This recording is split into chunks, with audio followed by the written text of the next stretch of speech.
This is my book, How Fletcher Was Hatched by Wendy and Harry Devlin. And here's our intro picture. This book was written in 1969, which makes this book actually older than me. So here we go. Alexandra sat in the sunlight, watching a chick hatch from an egg. Peep! And it was out of its shell. Fletcher, she called to her dog, look at this dear chick. It is so tiny. It is so yellow. It is so fluffy. It is so stupid, growled Fletcher to himself. He gave Alexandra a hopeless look and walked to his water dish. It was empty. Another thing, he hadn't had his ears scratched in days. No one wants a first-rate hound dog anymore, he thought to himself. She's forgotten me. Fletcher raised his head and led a big howl. Ow! Quiet, Noisy. The chicks are sleeping. Alexandra turned her back on Fletcher. With a wounded look, Fletcher shuffled mournfully away toward the park at the edge of town. At the far end of the park was the pond where Fletcher's faithful friends Beaver and Otter lived. Otter was splashing Beaver at the water's edge when Fletcher shuffled up.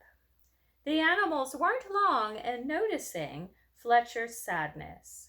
Fletcher saw to that with a few deep moans and some very loud sniffles. Alarmed, they gathered close to hear his tale. She's forgotten me, said Fletcher. She loves chickens, cute, fluffy, peeping, stupid chickens. Beaver and Otter, who were wild, free animals, didn't really understand Fletcher's deep attachment to his mistress, but they understood that Fletcher was terribly unhappy.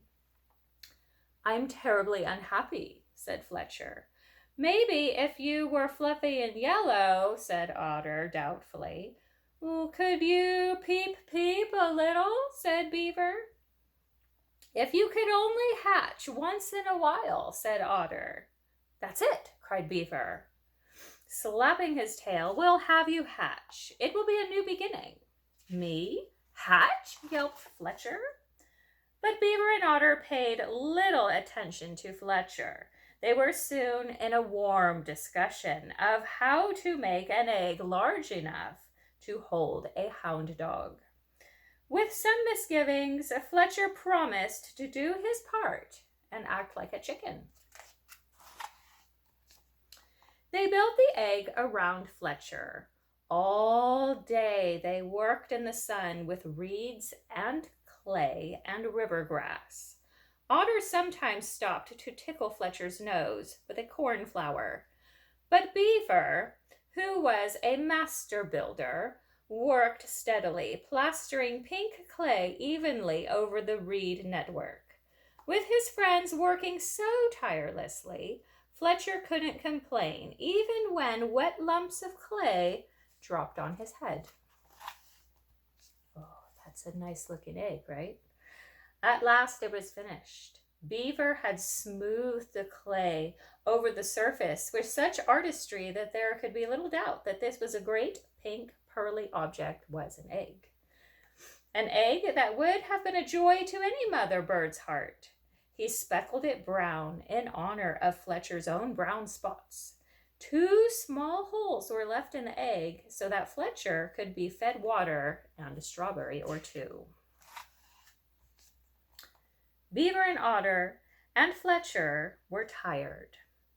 It had been a long day's work. Shadows grew deeper and lengthened into the blue of night. And when the pumpkin-colored moon appeared in the rim of the pond, Beaver and Otter nestled close, giving their great egg. Deep inside they slept. Okay, well, how's Fletcher looking? Inside the egg, feeling very homesick, Fletcher wondered if Alexandra was thinking of him. Back at the farmhouse, Alexandra lay awake under her red quilt. Tears fell on her pillow. How could she sleep with Fletcher gone, perhaps never to return? The clock struck 12 before she finally went off to sleep. At last it was morning. At the pond, the white surface of the water was broken up by jumping frogs and leaping minnows. Otter and beaver awoke and ambled down to the water's edge for a quick dip and breakfast. They didn't forget a few strawberries for Fletcher, who was discovering that the inside of an egg is a most unsatisfactory place to stretch. "Let's go," commanded Beaver. Now the animals started the last part of their plan. Very carefully, they pushed, shoved, and rolled the egg until they reached a large clump of grass by the path that led to Alexandra's school. Inside the egg, Fletcher felt a bit bruised and very confused. The town began to wake up slowly, and the sounds of traffic drove Beaver and Otter back to the pond and all the grasses. They shouted, "Goodbye! Good luck, Fletch, and remember, no barking, only peeping." "Peep," growled Fletcher, and then lay quiet. It was the custodian on the way to open the school who first discovered the amazing egg. He shouted to some nearby children, "It's an egg! It's the biggest one in the world! Call the science teacher!" Soon a crowd of children gathered about. Their eyes were filled with wonder. "Where is its mother?" asked little Tommy. "Its mother would be as large as a house," said moon-eyed Gabby, shaking her blonde hair. "Bigger," said Robert. The science teacher scurried up to the crowd with his friend Professor Schwitzner from the university. The crowd became larger, and members of the school band on their way for an early practice gathered close. The science teacher stood up on the park bench and shouted, "Don't touch it! It looks like a flat-billed prehistoric scratch-a-fratch, a priceless find." A respectful hush fell on the crowd. "Or perhaps it is the web-footed, pickle-faced dino-flyer," cried the professor from the university. Fletcher huddled inside the egg, quivering with excitement as he waited for Alexandra. Suddenly, he heard her name. The children were telling her about the egg. Fletcher now began to get ready for the big moment. But Alexandra was making funny noises. Alexandra was crying. She told them all that she didn't want to see a stupid old egg. She was looking for lost Fletcher. In fact, the only thing in the world that she wanted was Fletcher. Then and there, Fletcher knew it was time to hatch. He pushed and stretched, and with a rising howl, he fairly exploded out of the egg. That's a great picture. The crowd screamed and moved back. Fletcher shook himself and the mud flew. Feeling that something was expected of him, he turned to Alexandra. "Peep," he croaked. Laughing and crying, Alexandra hugged him. The two men of science looked at their shoes and felt a little foolish.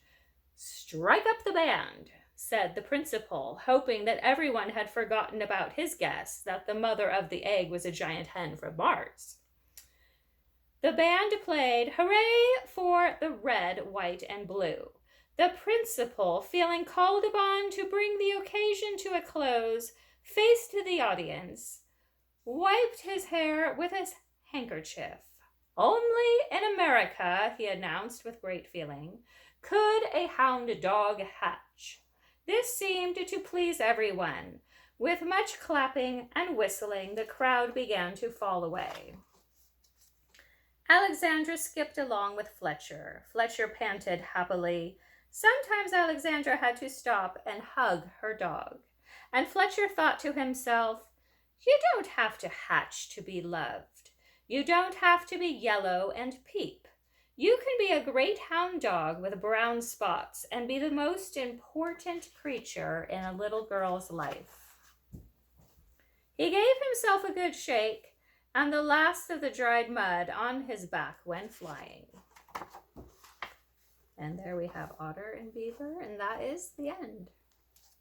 I hope you liked the book.